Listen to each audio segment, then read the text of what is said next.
Bismillahirrahmanirrahim. Assalamualaikum warahmatullahi wabarakatuh. Bismillahirrahmanirrahim. Alhamdulillahirabbil alamin. Assalatu wassalamu ala asyrofil mursalin sayyidina Muhammadin wa ala alihi wa sahbihi ajmain. Amma ba'd. Para jamaah proses kedua diwajibkan. Jadi mengusahakan hasil bahsul masail saking muktamar Nahdlatul Ulama ingkang menika para madinaturaken menika bahsul masail muktamar ingkang ke-33 di Juntong tanggal 1 sampai 5 Agustus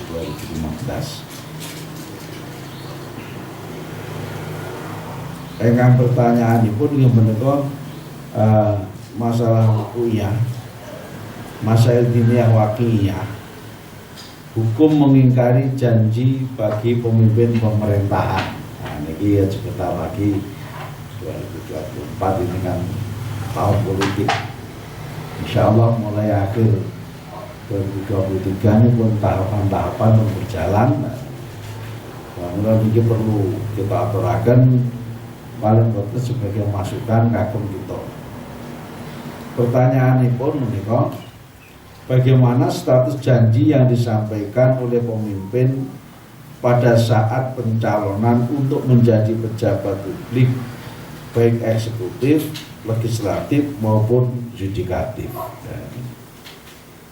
Bahkan kan ya pun jamaah lumrah, janji-janji yang disampaikan, kesampaian omong boten dan mungkin kajian bahsul masyarakat. Yang nomor kali, yang nomor 2, bagaimana hukum mengingkari janji-janji tersebut? Nah, ini arahnya kan nomor ini. Bagaimana hukum tidak mentaati pemimpin yang tidak menepati janji? Nah, ini pertanyaan 1 sampai 3 ini tasalsul, berhubungan, berantai.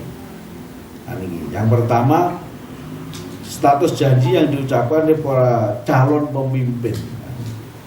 Jawabannya yang pertama, status janji yang disampaikan oleh calon pemimpin pemerintah atau pejabat publik, baik eksekutif maupun yudikatif, diperinci sebagai berikut. Jadi, yang pertama, apabila janji itu berkaitan dengan tugas jabatannya sebagai pemimpin rakyat, sedangkan ia menduga itu yakin kuat bakal mampu merealisasikannya, maka hukumnya mubah, boleh.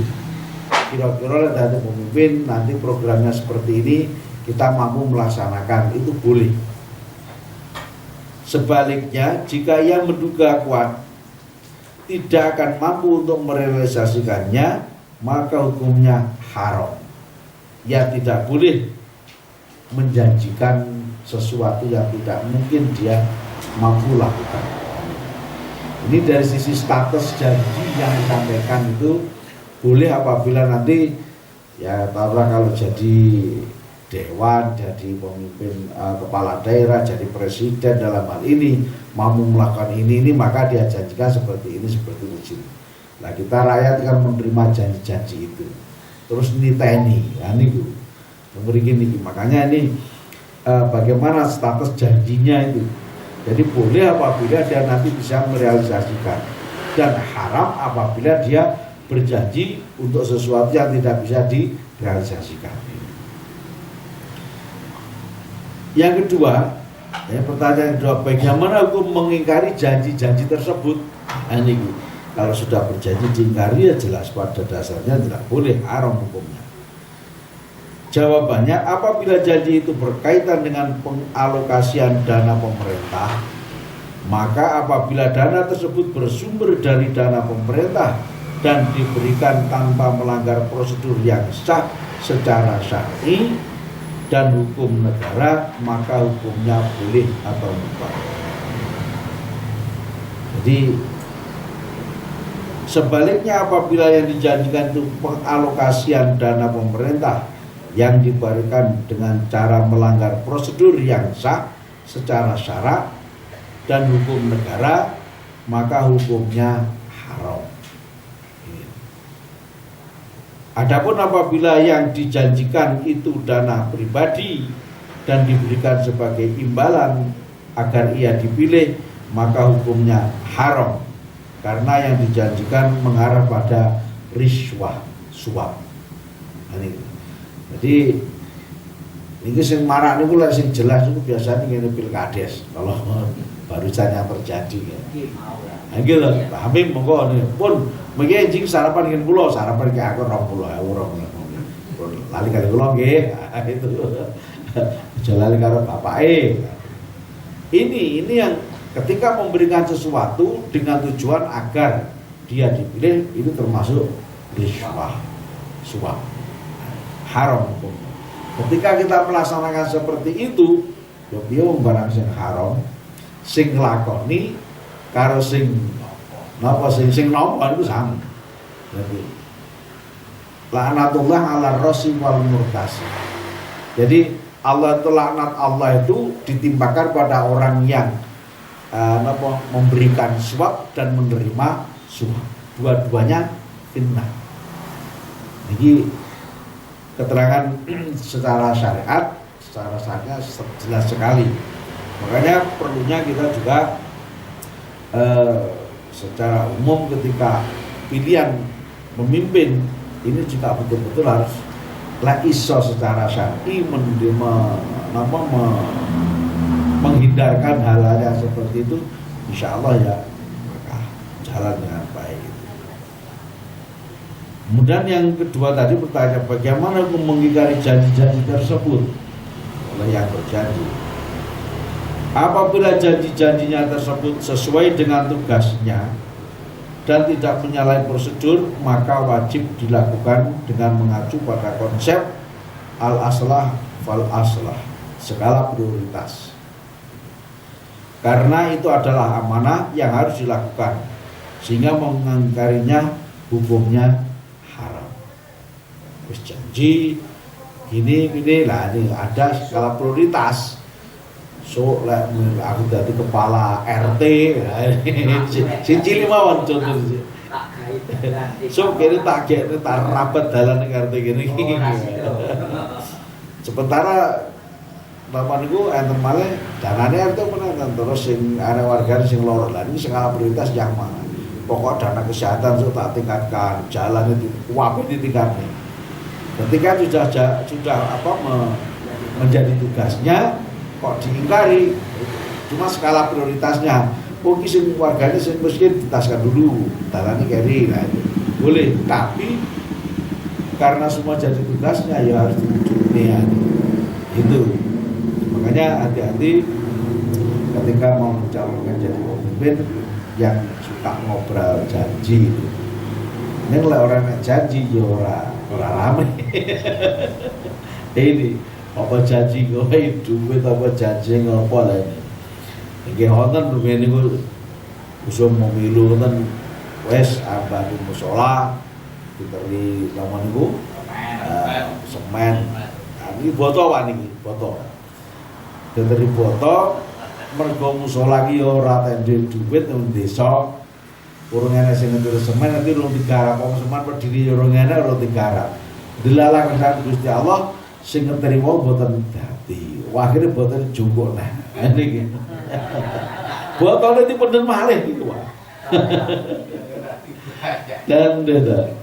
Niku. Tapi ada juga pemimpin yang menjadi contoh. Ketika dia sudah maju, diberikan sesuatu monggo untuk kepentingan. Ketika enggak jadi ya sudah itu sudah diberikan. Ada juga. Sinten Bu Khofifah. Ini bu mobil-mobil APV sehingga muslimah saat jati itu dari mana dia wisatanya? Loh ini dari mana? Itu adalah biaya untuk kampanye pemenangan. Jadi biaya baliho-baliho yang ternyata satu baliho itu harganya bukannya bulannya ratusan, bahkan ada yang satu titik itu 1, ya karena materinya terus izinnya selama sekian bulan sampai 1, sekian ada. Nah itu tidak dihabiskan lumpurnya belikan. Lewat itu diberikan pada pengurus muslimah sak Jawa Timur. Ora dadi. yang pertama itu kafirah. Nggak jadi, maka ya sudah, karena sudah jadi milik muslimat ya dipakai oleh muslimat. Harusnya ya seperti itu, ketika sudah diberikan, nah, orang kalau cukup nah. Nah, itulah contoh bagaimana calon seorang pemimpin itu tadi.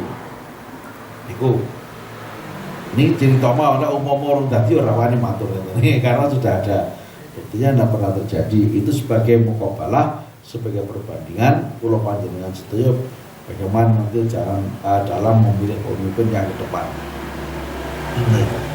Kemudian pertanyaan yang ketiga, bagaimana kalau hukum tidak mentaati pemimpin yang tidak menepati janji? Kalau pemimpinnya orang amanah, terus piye awake dhewe manut apa ora? Jawabannya pun, menaati pemimpin adalah hukumnya wajib selama perintah dan larangannya bukan hal yang bertentangan dengan syariat, meskipun ia tidak memenuhi janjinya. Senajan toh dia bohong, tapi kalau perintahnya itu tidak bertentangan dengan syariat atau larangannya tidak bertentangan dengan syariat, maka dia harus ditaati. Perintahnya untuk berbuat maksiat, hanya keputusan harus begini, tapi unsur maksiat maka tidak boleh ditaati. Melarang untuk berbuat yang ma'ruf, itu juga tidak boleh ditaati. Dan itu pas Covid ini orang oleh Jumatan pripun itu. Nah ini manut apa ora manut. Nah itu kalau ngarang dua-duanya. Karena memang kajian fikih ketika membahayakan memang sebaiknya tidak berkumpul. Tapi secara syar'i lawang arep ibadah ora oleh ditertok ngeyel-ngeyel sithik dari yo padha bener. Wong kula mon nggih ditekani Pak Polisi. Kenapa?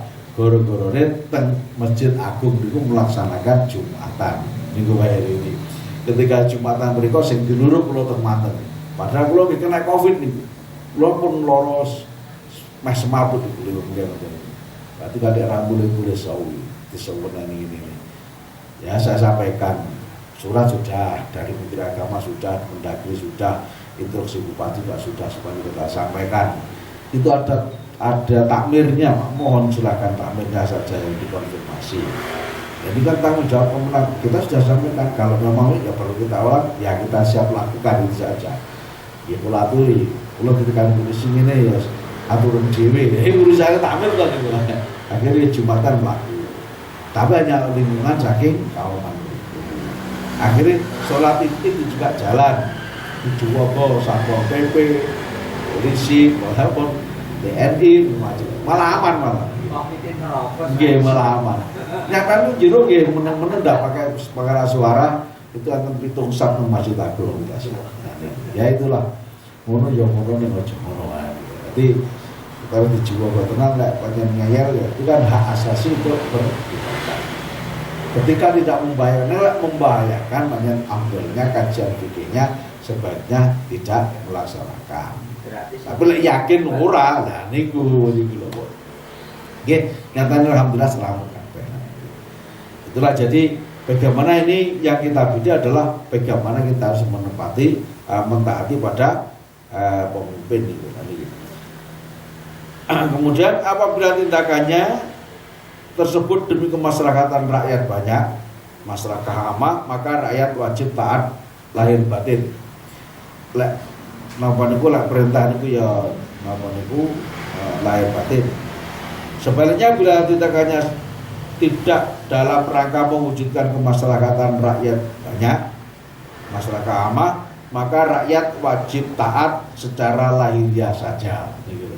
Jadi ning kono ki ya mendukung agama dan sebagainya. Ning lek sajane untuk ngendas-ndasi barang dia taat cara umumnya saja, tapi artinya ingkar karena yang diperintahkan adalah bertentangan dengan syariat. Jadi bagaimana kita memposisikan, artinya tidak frontal.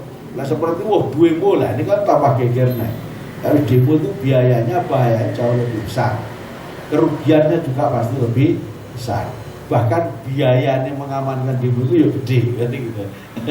Terus ora duwe duit ngamankan ngono-ngono kuwi lah. Makanya dalam Islam pun juga dalam Ahkamul Sultaniyah ya itu sebutkan bagaimana kita mengingatkan bahwa pemerintahan yang zalim itu ada mekanismenya. Contohnya Nabi Harun, Nabi Musa ketika diperintahkan mengingatkan Fir'aun yang jelas-jelas zalim, jelas-jelas ngaku jadi Tuhan, kafir itu nikumon fakula lahu layyina. Berkatalah kau berdua wahai Harun kepada Musa kepada Fir'aun layinan dengan lemah lembut. Ya, ini gitu. Jadi etika dalam syariat itu memang betul-betul juga dikedepankan. Wong sing jelas kafir itu dihormati. Kenapa? Walaupun kafir ku ya makhluk Gusti Allah, sing gawe ya Gusti Allah. Kalau kita membenci makhluk berarti kita membenci yang membuat makhluk pada al-khaliq. Cuman kita ingkar itu adalah tidak taat, tidak sesuai dengan aturan yang diturunkan oleh Allah, maka nggak suka dengan perilakunya.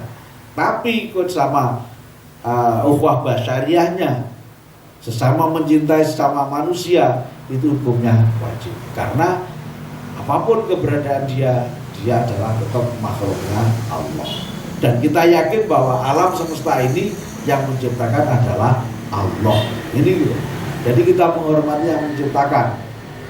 Kan tingkah laku bukan perbuatan yang dilakukan oleh si pelakunya. Jadi itulah, jadi bagaimana kita harus bersikap di dalam setiap menghadapi permasalahan. Kita tidak boleh gegabah, semuanya dikembalikan kepada syariatnya.